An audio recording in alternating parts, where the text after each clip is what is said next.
Recently यामा ने अपने FZS series का हाइब्रिड वर्जन को लॉन्च किया है, जो कि इंडिया का फर्स्ट हाइब्रिड मोटरसाइकिल माना जा रहा है। लेकिन ये हाइब्रिड ट्रैक लाइन पर्टिकुलरली इस मोटरसाइकिल के साथ कितना जस्टिफाइड है, आज इसी के बारे में चलिए डिटेल में बात करते हैं। इसी के साथ इसमें कौन से नए फीचर्स का एड ऑन हुआ है, माइलेज क्या रहने वाला है इस मोटरसाइकिल का, अपडेटेड प्राइस क्या होगा, इसके कलर ऑप्शंस एंड इसको आपको कंसिडर करना चाहिए या नहीं, सारी इन्फॉर्मेशन इस वीडियो के अंदर हम कवर करने वाले हैं आज। इससे पहले special thanks to Victory Autocraft Yamaha Kolkata for helping me. अगर आप कोलकाता या कोलकाता के आसपास कहीं पे भी रहते हो तो डेफिनेटली इनको कांटेक्ट कर सकते हो। स्क्रीन में एक नंबर फ्लैश हो रहा है, ये यामा का एक्सक्लूसिव ब्लू स्कॉट शोरूम है, तो स्टॉक काफी अच्छा रहता है इनका डिटेल्ड एड्रेस वीडियो के डिस्क्रिप्शन बॉक्स से आपको मिल जाएगा। इस गाड़ी के अंदर सबसे पहले जो चेंज आपको नजर में आएगा वो है इसका कलर थीम। जी हाँ, इसमें जो डार्क ग्रे एंड सियान ब्लू कलर का कॉम्बिनेशन है वो यामा ने FZS सीरीज में पहली बार इंट्रोड्यूस किया है इस हाइब्रिड मॉडल के साथ। एंड दोस्तों इसकी वजह से इसका लुक काफी अट्रैक्टिव बन जाता है। इसके अलावा ब्रेसिंग ब्लू कलर में भी ये गाड़ी अवेलेबल है। फ्रंट से पहले शुरुआत करते हैं तो फ्रंट में आपको मिलता है एक 282 मिलीमीटर का डिस्क ब्रेक का सेटअप। इसके साथ साथ इसमें आप ABS का रिंग देख सकते हो। ये गाड़ी सिंगल चैनल ABS के साथ आता है। एंड अच्छी चीज है कि यहाँ पे बाइबरी की ब्रेक कैलिपर का इस्तेमाल किया है यामा ने, जो कि इस सेगमेंट में पर्टिकुलरली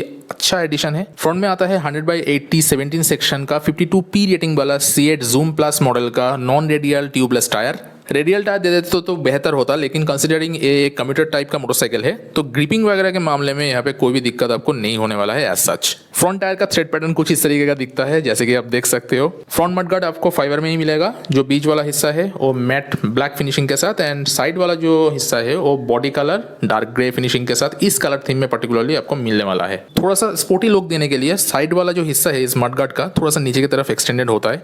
FZS V4 की तरह इसके हाइब्रिड मॉडल में भी सेम टेलीस्कोपिक सस्पेंशन फ्रंट में दिया गया है। और ये जो सस्पेंशन है आप देख सकते हो 41 मिलीमीटर डायमीटर वाला है, जो कि काफ़ी चंकी लगते हैं सामने से। एंड इसकी मदद से एक कंफर्टेबल राइड क्वालिटी आपको डेफिनेटली इस गाड़ी के साथ मिलने वाला है। नीचे सस्पेंशन के साइड पे यहाँ पे यामा का ब्रांडिंग आपको देखने को मिल जाता है। फ्रंट हेडलैम्प आपको पहले जैसा ही जैसे कि FZS वर्जन 4 में मिलता था सेम रखा गया है, कोई भी चेंजेस यहाँ पे आपको नहीं देखने को मिलता है। बीच में आपको ऊपर एंड नीचे बाई LED हेडलैम्प का सेटअप मिल जाता है एंड साइड पे दोनों तरफ आपको LED DRLs देखने को मिल जाएगा। मैं थोड़ा सा इसको जला के दिखा देता हूँ तो देखिए इस तरीके का इसका LED DRLs का लुक रहने वाला है। एंड सबसे ज़्यादा स्ट्राइकिंग पार्ट मुझे लगा ये जो साइड पैनल माउंटेड मतलब बॉडी इंटीग्रेटेड जो इंडिकेटर्स है यहाँ पे, इसका जो लुक है ना गाड़ी का टोटली बदल दिया है। एक तो आसानी से इसका टूटने का डर नहीं है क्योंकि बॉडी पैनल के अंदर ही इंटीग्रेटेडली इसको डाला गया है यहाँ पे। दूसरा चीज गाड़ी और भी ज्यादा मस्कुलर एंड अट्रैक्टिव लगने लगा है पहले के मुकाबले। And last but not the least 150cc category में ऐसे बॉडी माउंटेड इंडिकेटर्स हमें पहली बार देखने को मिल रहा है। गाड़ी के साइड में आ जाते हैं अभी तो टैंक का जो ओवरऑल डिजाइन है वो बिल्कुल सेम रखा गया है, कोई भी चेंजेस यहाँ पे नजर नहीं आएगा आपको। साइड में आपको यामा का लोगो दिख जाएगा यहाँ पे। एंड इसी के साथ साथ थोड़ा सा नीचे FZS का 3D एम्ब्लेम में ब्लैक कलर के अंदर आपको ब्रांडिंग मिलता है। इस गाड़ी में ब्लैक एंड सियान ब्लू कलर के अंदर थोड़ा सा डिकेल्स आपको नज़र में आ जाएगा डेफिनेटली। एंड ये जो ग्राफिक्स है इसके नीचे वाले पैनल तक कंटिन्यू होता है। ये देखिए इसके side panels totally gloss finishing के साथ आता है एंड पेंट का जो ओवरऑल क्वालिटी एंड फिनिशिंग है बहुत ही प्रीमियम किस्म का लग रहा है। दोस्तों ये गाड़ी E20 कंपेटेबिलिटी के साथ आता है एज यूजुअल, तो नॉर्मल पेट्रोल एंड E20 दोनों से ही ये गाड़ी चल सकता है। एंड यहाँ पे टोटल फ्यूल टैंक कैपेसिटी के बारे में बात करें तो 13 लीटर का फ्यूल टैंक यहाँ पे दिया गया है। बीच वाला जो पोर्शन है टैंक का वो मैट ब्लैक फिनिशिंग के साथ आता है। एंड आप देख सकते हो काफ़ी मस्कुलर टाइप का शेप है इसका, तो इसके नीचे आपके नीज प्रॉपर टक्ड इन पोजीशन में रहता है। मैं थोड़ा सा इसको खोल के भी आपको दिखा देता हूँ। तो इसका जो फ्यूल कैप है कुछ इस तरीके का दिखता है एंड इसको आप ऐसे खोल के फ्यूल अप कर सकते हो। अंदर है मेटल का ओरिजिनल टैंक एंड साइड में जो फेयरिंग है वो फाइबर का आपको मिलता है। टैंक के ऊपर ब्लू कोर हाइब्रिड का स्टिकरिंग आपको यहाँ पे दिख जाएगा। इसके नीचे E20 का स्टिकर भी यहाँ पे लगा हुआ है। टैंक के मिडिल वाले पोर्शन में अगर आप देखोगे तो पीछे से लेके इसके आगे तक का जो डिज़ाइन है वो कुछ इस तरीके का आता है एंड बीच में आपका फ्यूल लिड मिल जाता है थोड़ा सा नीचे वाला पोर्शन में। सो इस तरीके का डिजाइन एलिमेंट डेफिनेटली एक स्पोर्टी कैरेक्टर को ऐड करता है मोटरसाइकिल के अंदर। अब बात करते हैं गाड़ी के हार्ट ऑफ द मैटर यानी कि इंजन के बारे में। तो यहाँ पे जो टेक्नोलॉजी इस्तेमाल हुआ है इस गाड़ी के अंदर वो थोड़ा सा अलग है नॉर्मल मोटरसाइकिल के मुकाबले। इंजन केसिंग का डिजाइन भी आपको डिफरेंट नजर में आएगा, साइड में मैट सिल्वर फिनिशिंग के साथ एंड बीच वाला हिस्से में थोड़ा सा ब्लू का टच यहाँ पे दिखने को मिलता है। इंजन के पास अगर आप नोटिस करोगे गौर से तो अलग से आपको कोई सेल्फ स्टार्टर मोटर लगा हुआ नहीं दिखेगा। एंड ऑब्वियसली मॉडर्न सभी गाड़ी की तरह इसमें भी किक का ऑप्शन नहीं दिया गया है। तो ये स्टार्ट कैसे होगा? तो बेसिक सा फंडा ये है कि इसमें आता है एक स्मार्ट मोटर जनरेटर जो कि इनबिल्ट इस इंजन के अंदर क्रैंक के साथ अटैच्ड लगा हुआ है। एंड इसकी वजह से दो चीज एक साथ हो रही है। एक तो जब आप स्टार्ट करते हो गाड़ी बिल्कुल साइलेंट रहता है, कोई भी यहाँ पे अलग से स्टार्ट होने का साउंड या नॉइज आपको नहीं मिलेगा। एंड दूसरी चीज, सेल्फ स्टार्ट देने के साथ साथ जैसे ही वो स्मार्ट मोटर जनरेटर एंगेज होता है वो डायरेक्टली क्रैंक को घुमाएगा। एंड अगेन इसका दो फायदा है। एक तो इनिशियल जो एक्सेलरेशन है उसमें थोड़ा सा आपको बूस्ट मिलेगा, ज्यादा नहीं बट मिनिमल सा एक बूस्ट आपको फील होगा जब आप गाड़ी को इनिशियली एक्सेलरेट करोगे। एंड दूसरा चीज, इसकी वजह से इस गाड़ी का जो माइलेज है ओवरऑल वो 15 to 20% इंप्रूव होगा according to Yamaha. So I hope आप लोगों को समझ में आ गया होगा कि जो हाइब्रिड का टैगलाइन है वो इस मोटरसाइकिल को जस्टिफाई करता है या नहीं। मुझे जरूर बताना कमेंट सेक्शन में कि आप लोगों का क्या राय है। चलिए बात कर लेते हैं इंजन स्पेसिफिकेशन के बारे में। तो यहाँ पे भी आपको मिलता है एक 149 सीसी का single cylinder 4 stroke 2 valve SOHC air cooled engine जो कि FZS A5 वर्जन 4 में भी आता है। एंड जिसका मैक्सिमम पावर आउटपुट है 12.4 PS का एट 7250 RPM। एंड ये गाड़ी 13.3 न्यूटन मीटर का मैक्स टॉर्क जनरेट करता है at 5500 RPM coupled with 5 speed constant mesh gear box. इस गाड़ी के रियर में आता है एक 140/60 17 सेक्शन का रेडियल ट्यूबलेस टायर। जी हाँ, ये जो टायर है वो 63P रेटिंग वाला रेडियल टायर यहाँ पे आता है। सो ओवरऑल रोड ग्रिप इस टायर के साथ अच्छा मिलने वाला है पीछे। एंड जो कॉर्नरिंग में स्टेबिलिटी एंड कॉन्फिडेंस देगा रेडियल होने की वजह से ये टायर वो डेफिनेटली अच्छा है। रियर ब्रेकिंग सेटअप की अगर बात करें तो 220 मिलीमीटर का डिस्क ब्रेक का सेटअप आता है विद बाइब्री के कैलिपर। एंड इसके लिए एक थम्स अप तो बनता ही है क्योंकि पीछे भी आपको बाइब्री के कैलिपर यहाँ पे मिल रहा है। पीछे वाला डिस्क प्लेट के अंदर आपको एक अलग सा रिंग नजर में आएगा, लेकिन ये ABS का रिंग आप मत सोचना, ये RLP प्लेट का रिंग है एक्चुअली, क्योंकि ये गाड़ी सिंगल चैनल ABS के साथ आता है। सो ये बेसिकली गाड़ी का जो ट्रैक्शन कंट्रोल सिस्टम है उसमें काम आता है। पीछे भी आपको 17 इंच का सेम एलॉय व्हील मिलता है। एंड पेंट का जो ओवरऑल क्वालिटी आप देख ही सकते हो। एंड इसके राइट साइड पे आपको एक black out short can muffler type exhaust pipe मिलता है। मैं थोड़ी देर में इसका एग्जॉस्ट नोट सुनाने वाला हूँ गाड़ी को स्टार्ट करने के बाद। गाड़ी के पीछे वाले सस्पेंशन के बारे में अगर बात करें तो यहाँ पे आता है एक मोनोक्रॉस 7 स्टेप एडजस्टेबल सस्पेंशन जो कि आप प्रीलोड के हिसाब से एडजस्ट कर सकते हो। इसकी मदद से आपको अच्छा खासा स्टेबिलिटी मिल जाता है चलाने के टाइम पे। एंड इसी के साथ साथ एक कंफर्ट भी दे देता है। गाड़ी में बॉक्स सेक्शन का स्विंग आता है, आप देख सकते हो। एंड पीछे इस तरफ आपको एक टायर आकार मिल जाता है फाइबर का, जिसका जो क्वालिटी है ओवरऑल अच्छा है। गाड़ी के सामने की तरफ पीछे में भी आपको LED टर्न इंडिकेटर्स मिल जाएंगे दोनों तरफ। एंड बीच में एक लाइट लगा है नंबर प्लेट के ऊपर में। एंड दोनों तरफ आपको सर्कुलर शेप में रिफ्लेक्टर्स मिल जाएंगे। एंड बीच में एक रिफ्लेक्टर दिया गया है यहाँ पे। अब इस गाड़ी का जो टेल लैंप आता है वो LED में दिया गया है ऑफ कोर्स। गाड़ी के पीछे लेफ्ट साइड पे एक सारी गार्ड आता है इंडियन नॉर्म्स के हिसाब से। एंड यहाँ पे ओपन टाइप का चेन सिस्टम दिया गया है। चेन के ऊपर एक मड फ्लैपर मिल जाता है।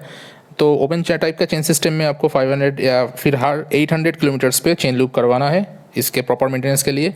पीछे आपको ग्रैब रेल्स मिल जाएगा। सो पीछे अगर आप कोई पिलियन लेके चल रहे हो तो वो आसानी से इसको पकड़ के कंफर्टेबली बैठ सकता है। अगर सीट कंफर्ट या इसके कुशनिंग के बारे में बात करें तो जो राइडर का जो सीट है वो मीडियम सॉफ्ट मैं कहूँगा, ज़्यादा हार्ड नहीं है, ज़्यादा सॉफ्ट भी नहीं है, वो मीडियम साइड पे है। एंड जो पीछे का पिलियन सीट है वो थोड़ा सा मुझे हार्ड लगा as compared to the rider seat. लेकिन सिटी के अंदर short to medium short distance पे चलने के लिए आपको कोई प्रॉब्लम एज सच नहीं आने वाला है। राइडर सीट के बिल्कुल नीचे वाले side panels gloss black finishing के आता है दोनों तरफ। एंड इसी के साथ साथ जो अदर पैनल्स है वो नॉर्मल ब्लैक्ड आउट प्लास्टिक से बना हुआ है। गाड़ी के अंदर सिंगल स्टैंड के साथ साथ डबल स्टैंड का ऑप्शन भी दिया गया है। एंड सिंगल स्टैंड में of course side stand engine cut off sensor आता है। इस गाड़ी में 165 मिलीमीटर का ग्राउंड क्लियरेंस आपको देखने को मिल जाएगा। इसी के साथ साथ इंजन बेली पैन आपको मिल जाता है matte black and body colour gloss finishing के अंदर। एंड ये चीज़ मुझे पर्सनली अच्छा लगा क्योंकि कम्यूटर सेगमेंट के हिसाब से देखा जाए तो ऐसा फिनिशिंग आपको बहुत ही कम गाड़ी में मिलता है। एंड इसका जो ओवरऑल डिज़ाइन है इसके वजह से भी इस गाड़ी में जो थोड़ा सा स्पोर्टी स्टांस है वो उभर के आ रहा है। आपको सिंगल हॉर्न का सेटअप मिलता है यहाँ पे, लेकिन कोई रेडिएटर वगैरह नहीं मिलता क्योंकि एयर कूल्ड एयर टेक्नोलॉजी के साथ ये गाड़ी आता है। हॉर्न का साउंड कैसा आता है मैं थोड़ी देर में आपको सुनाने वाला हूँ गाड़ी को स्टार्ट करने के बाद। हेडलैम्प के ऊपर वाले हिस्से में थोड़ा सा ग्लॉस ब्लैक कलर का फिनिशिंग आपको देखने को मिल जाएगा विथ यामा लोगो। एंड यहाँ पे नंबर प्लेट होल्डर दिया गया है। एंड इसके ऊपर वाले हिस्से में कोई भी ग्लास वगैरह का प्रोटेक्शन नहीं है क्योंकि एक नेकेड कम्यूटर टाइप का मोटरसाइकिल है, तो उस डिज़ाइन को इन्होंने रिटेंशन किया है यहाँ पे। एंड MT-15 वाला ही सेम आपको रियर लुकिंग व्यू मिरर मिल जाता है। एरिया ऑफ विजिबिलिटी के हिसाब से ये मिरर्स आपको ठीक ठाक पीछे वाला व्यू दे देगा। मिरर्स के ओवरऑल क्वालिटी काफ़ी अच्छा है, स्टडी मटेरियल से बना हुआ है, तो आसानी से टूटने वाले में से ये नहीं है। बात करते हैं गाड़ी के हैंडल बार के बारे में, तो यहाँ पे एक पाइप हैंडल बार आपको मिल जाता है, जिसके बीचों बीच आपको यामाहा का ब्रांडिंग देखने को मिल जाएगा to make it more premium. And tank mounted यहाँ पे की स्लॉट मिल जाता है इस गाड़ी में। इसके चाबी को निकाल के मैं थोड़ा सा आपको दिखा देता हूँ। तो ये देखिए, नॉर्मल सा जो यामाहा का की मिलता है वैसा ही है, यामाहा के ब्रांडिंग के साथ। कोई यहाँ पे ओएप की का ऑप्शन नहीं दिया गया है, लेकिन यामाहा का जो की है उसका क्वालिटी है कंपैरेटिवली दूसरे ब्रांड से मुझे ज़्यादा पसंद आता है। हैंडल बार की तरफ अगर आप आओगे तो लेफ्ट हैंड साइड पे जो सबसे पहला चीज़ आपको नोटिस होगा ये है हैंडल बार माउंटेड स्विचेस, जिसकी मदद से आप इसकी स्क्रीन को कंट्रोल कर पाओगे। नीचे है इसका टर्न इंडिकेटर्स का स्विच एंड इसके नीचे हॉर्न का स्विच है। एंड ये जो क्लच है इसका, ये स्लिप एंड असिस्ट क्लच है। डेफिनेटली एक सेगमेंट अबव फीचर डाला है यामाहा ने यहाँ पे। एंड इसी के साथ साथ एक हैजर्ड का बटन भी इस गाड़ी के साथ आपको कंपनी फिटेड मिल जा रहा है। लेफ्ट हैंड साइड पे हैंडल बार माउंटेड जो स्विचेस है उसमें ऊपर वाला स्विच आपका, ए वाला स्विच बैक करने के लिए, एंड ए वाला नीचे का है। एंड राइट हैंड साइड का जो स्विच है वो सिलेक्ट करने के काम आता है। अब राइट हैंड साइड पे अगर बात करें तो जो रेड वाला बटन है इसी के साथ आपको इंटीग्रेटेड स्टार्ट स्टॉप बटन मिल जाएगा। एंड जो इंजन किल स्विच है इसके अंदर है। एंड नीचे वाला जो स्विच आप देख रहे हो वो ऑटो स्टार्ट स्टॉप का स्विच है। इस गाड़ी के अंदर आपको डुअल थ्रोटल केबल नहीं मिलेगा, although it's a Japanese manufacturer motorcycle. यहाँ पे सिर्फ सिंगल थ्रोटल केबल का ही इस्तेमाल किया गया है। इस गाड़ी में आपको एक 4.2 इंच का कलर टिप्ड डिस्प्ले मिल जाएगा। डिस्प्ले के ऊपर यामाहा का ब्रांडिंग आप देख सकते हो। एंड इसी के साथ साथ मुझे जो चीज़ अच्छी लगी वो है इसका जो फिनिशिंग, यामाहा का ब्रांडिंग आपको हैंडल बार के ऊपर भी मिलता है। एंड ये चीज़ डेफिनेटली एक प्रीमियमनेस को दिखाता है।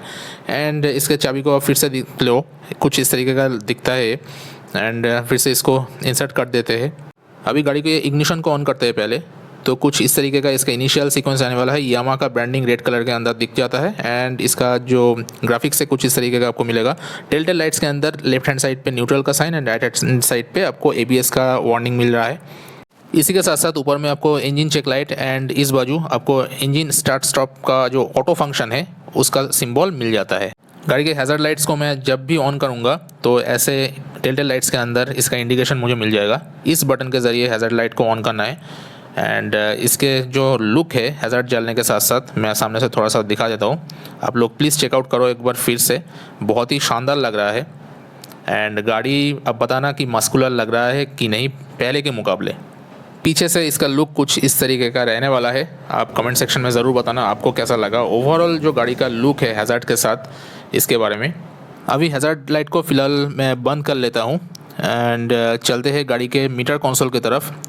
तो पहले इसको बंद करते हैं।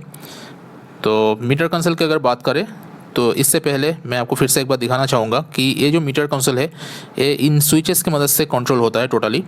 तो लेफ्ट हैंड साइड पे बॉटम लेफ्ट कॉर्नर पे आप ध्यान देना, ये जो दो ऑप्शंस आपको दिख रहा है, अगर मैं आपका स्विच को प्रेस करता हूँ यहाँ पे तो जो ट्रिप F है इसका जो इन्फॉर्मेशन है वो चेंज हो गया है। इंस्टेंट फ्यूल इकोनॉमी आपको दिखा देगा। फिर से एक बार मैं अगर प्रेस करूँ तो एवरेज फ्यूल इकोनॉमी यहाँ पे आपको दिख रहा है, एवरेज स्पीड आपको दिख रहा है। एंड इसी के साथ साथ ट्रिप टाइम कितना देर तक गाड़ी चला है एक सिंगल ट्रिप में वो दिख जाएगा। ओडोमीटर का ऑप्शन है, ट्रिप 1 है, ट्रिप 2 है, ट्रिप F है एंड फिर से इंस्टेंट फ्यूल इकोनॉमी जैसे कि दिखा रहा है। नीचे वाले जो ऑप्शन है इसमें भी आपको same information trip 1, trip 2, odo, trip F, instant fuel economy, average fuel economy, ये सारा का सारा ये दोनों में साइमल्टेनियसली आप रख सकते हो। जैसे कि दोनों में ही आप चाहो तो इंस्टेंट फ्यूल इकोनॉमी रख सकते हो। ये देखो साइड बाय साइड आप दोनों में ही सेम इन्फॉर्मेशन को रख के चल सकते हो।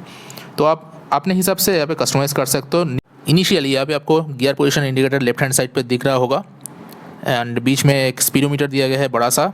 नीचे है फ्यूल गॉज, यहाँ पे TCS मतलब ट्रैक्शन कंट्रोल सिस्टम जो है ऑन है। यहाँ पे एक टैकोमीटर आपको दिख जाएगा डिजिटली। एंड इसी के साथ साथ जब भी आप मीटर को ऑन करोगे टैकोमीटर के नीचे एक ब्लू बार आपको इनिशियली नज़र में आएगा असिस्ट करके, मतलब वो जो मैंने हाइब्रिड टेक्नोलॉजी आपको एक्सप्लेन किया था उसमें काम आता है। एंड लेफ्ट हैंड साइड पे आपको एक क्लॉक नज़र में आएगा एंड बीच में है फ्यूल इंडिकेटर। ब्लूटूथ कनेक्टिविटी के साथ एक कंसोल आता है। तो जब भी आप अपने स्मार्टफोन को पेयर करोगे इसके साथ तो मेन मेनू में अगर हम जाए तो यहाँ पे पहले म्यूज़िक का ऑप्शन है। म्यूज़िक में हम घुस जाते हैं यहाँ पे पहले, तो आप देख सकते हो वॉल्यूम अप डाउन करने का ऑप्शन यहाँ पे दिया गया है। आप ट्रैक को चेंज कर सकते हो, नेक्स्ट या प्रीवियस ट्रैक कर सकते हो एंड सॉन्ग को पॉज या प्ले कर सकते हो। इस कंसोल के ज़रिए। सो इसके मदद से आप टोटली अपने म्यूज़िक को कंट्रोल कर सकोगे अपने हिसाब से। एंड इसके बाद नेविगेशन का ऑप्शन आता है, इसमें हम घुस जाए तो टर्न बाय टर्न नेविगेशन हमको यहाँ पे दिख जाएगा। कितने मीटर या किलोमीटर के बाद आपको लेफ्ट या राइट टर्न लेना है वो आप देख सकोगे यहाँ पे। थर्ड ऑप्शन की अगर बात करें तो नोटिफिकेशन में हमें जो मैसेजेस या फिर हमारा जो इंटरनेट का नोटिफिकेशन है वो सारा का सारा यहाँ पे अवेलेबल हो जाएगा। इसके बाद आता है वेदर का ऑप्शन। तो इसके अंदर हमें जो वेदर फोरकास्ट है, कितना % बारिश होने वाला है या फिर कितना टेम्परेचर रहेगा, कितना विंड स्पीड है, सब इन्फॉर्मेशन हम यहाँ से एक्सेस कर सकते हैं। सो आई मस्ट से काफ़ी इन्फॉर्मेटिव डिस्प्ले है एंड इसी के साथ साथ एक बहुत ही क्रिस्प एंड कलरफुल भी है। एंड अच्छी चीज़ लगा इस इंटरफेस का कि जब भी आप मेनू को एक्सेस करोगे तो जो मेन डिस्प्ले है वो गायब नहीं हो जाता, पूरी तरीके से राइट हैंड साइड पे रहता है। सेटिंग्स की अगर बात करें तो ट्रैक्शन कंट्रोल आप ऑन ऑफ कर सकते हो। इसके अंदर शिफ्ट इंडिकेटर का ऑप्शन दिया गया है, इसकी मदद से आप शिफ्ट फ्लैश लाइट को ऑन या ऑफ कर सकते हो अपने हिसाब से कि उसको जलना है या फिर नहीं जलाना है। एंड रेव सेटिंग, कितना आरपीएम पे आपका जो शिफ्ट इंडिकेटर लाइट है वो ब्लिंक होगा वो आप अपने हिसाब से सेट कर सकते हो, जो कि स्पोर्ट्स बाइक में ज़्यादातर किया जाता है। थीम सिलेक्ट की अगर बात करें तो इस मेनू के अंदर 2 थीम आते हैं। थीम 1 पे थे, थीम 2 कुछ इस तरीके का लगेगा। आपका जो टोटल इंटरफेस है इनिशियली वो इस तरीके का लगने वाला है। यहाँ पे जो नीचे वाला जो बार आप देख रहे हो वो एक्सेलरेशन के टाइम पे टैकोमीटर का काम करता है। आपको दिख रहा होगा कि टैकोमीटर यहाँ पे गायब है, लेकिन ऐसा कुछ नहीं है। नीचे वाले बार में आपका जो टैकोमीटर है वो आ जाएगा। एंड फिर से सेटिंग में जाते हैं एंड इसी के साथ साथ थीम सिलेक्ट में थीम 1 को ही पहले जैसा हम सेट कर देते तो नॉर्मल सा जो पहले था ऐसा ही अब हो गया। डिस्प्ले सेटिंग के अंदर हम डे या फिर नाइट के ऑप्शन को सिलेक्ट कर सकते हैं या ऑटो में इसको रख सकते हैं। डिस्प्ले का जो इंटेंसिटी है उसको भी हम ऊपर या नीचे कर सकते हैं। देखिए मैक्सिमम इंटेंसिटी जैसे था वैसे ही रखते हैं। एंड इसको अगर हम डे पे सिलेक्ट करें तो इसका जो थीम है, मतलब जो टोटली डिस्प्ले है, चेंज हो जाएगा। ये देखिए अभी नॉर्मल वाइट सा डिस्प्ले आ रहा है। अगर ऑटो ऑप्शन को आप चूज़ करते हो तो दिन में ऐसा रहेगा, लेकिन रात में ऑटोमेटिकली वो ब्लैकड आउट हो जाएगा। जैसे कि अगर आप सेटिंग में घुसते हो तो मैं पहले जैसा था ऐसे ही रख रहा हूँ। नाइट के ऑप्शन को चूज़ करते हैं अभी।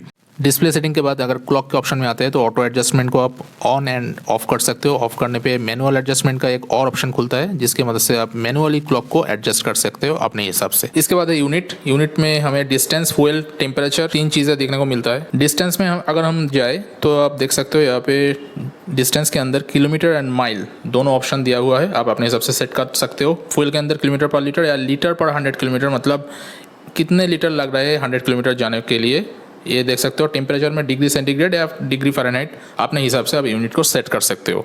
इसके बाद आता है इन्फॉर्मेशन सेट रीसेट का ऑप्शन। एक बार मैं फिर से दिखा देता हूँ आपको। ये देखो टेम्परेचर के बाद unit and information set reset का ऑप्शन।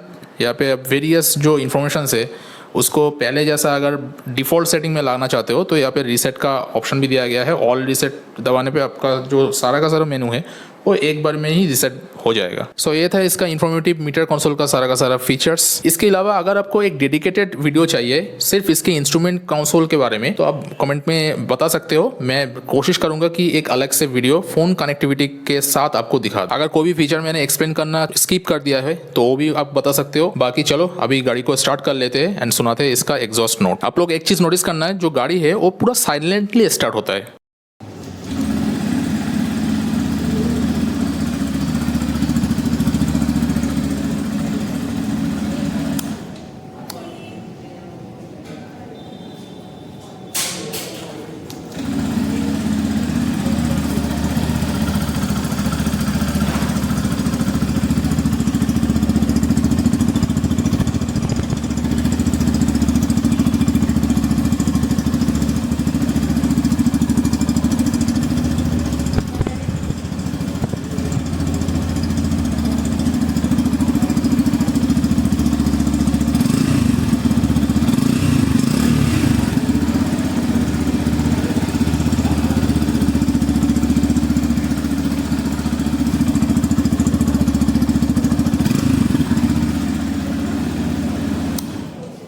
इस गाड़ी के अंदर आपको सिंगल हॉर्न का सेटअप मिलता है। हॉर्न कैसा है एक बार चेक कर लेते हैं वो भी। अब बात करते हैं गाड़ी के प्राइसिंग के बारे में। तो इस गाड़ी का एक शोरूम कीमत आता है 1,45,700 रुपीज़ वेस्ट बंगाल के अंदर, एंड इसका ऑन रोड कीमत आता है 1,74,727 रुपीज़। वहीं पे FZS F5 वर्जन 4.0 DLX की अगर बात करें तो उसका एक शोरूम कीमत आता है 1,32,100 रुपीज़। तो दोनों के बीच में इसका एक्स्ट्रा कीमत का जो अंतर है वो 13,500 रुपये के अराउंड आता है। तो ये एक्स्ट्रा पैसा डाल के आपको यहाँ पे सिर्फ हाइब्रिड टेक्नोलॉजी ही नहीं बल्कि एक colour T full informatic console मिल रहा है, जो कि ऑफकोर्स ब्लूटूथ कनेक्टिविटी के साथ आता है। तो बहुत सारे फीचर्स आपको उसके साथ मिल जाता है। एंड यहाँ पे जो नया कलर थीम इन्होंने लॉन्च किया है ये तो एक्सक्लूसिव है इस मॉडल के लिए। इसके अलावा स्मार्ट मोटर जनरेटर इनबिल्ट होने की वजह से यहाँ पे साइलेंट स्टार्टर मिल रहा है। And last but not the least, integrated body panel mounted turn indicators मिल रहे हैं सामने की तरफ। बात करते हैं अभी वर्डिक्ट के बारे में कि इस गाड़ी को आपको कंसीडर करना चाहिए या नहीं। अगर आप 150cc सेगमेंट में कोई भी मोटरसाइकिल ढूंढ रहे हो तो देखिए कंपटीशन के हिसाब से इसका जो पावर एंड टॉर्क फिगर है वो थोड़ा सा कम है, लेकिन कंसीडरिंग ये एक कम्यूटर टाइप का मोटरसाइकिल है तो आई थिंक यामा ने यहाँ पे माइलेज एंड फीचर्स को ज्यादा प्रायोरिटाइज किया है ओवर परफॉर्मेंस। हालांकि डे टू डे परफॉर्मेंस के हिसाब से देखा जाए तो एक ठीक ठाक रिलायबल मोटरसाइकिल है। पावर भले ही कम हो लेकिन इस गाड़ी का माइलेज बहुत अच्छा है। मोर ओवर यहाँ पे अभी हाइब्रिड टेक्नोलॉजी का इंक्लूजन हुआ है तो आप मान सकते हो कि मोटा मोटा सिटी के अंदर 55 to 60 kmpl तक का माइलेज आपको आसानी से मिल सकता है इस गाड़ी के साथ। स्पेसिफिक लोकेशन पे कीमत जानना है इस गाड़ी का तो अपना लोकेशन कमेंट सेक्शन में जरूर बताना।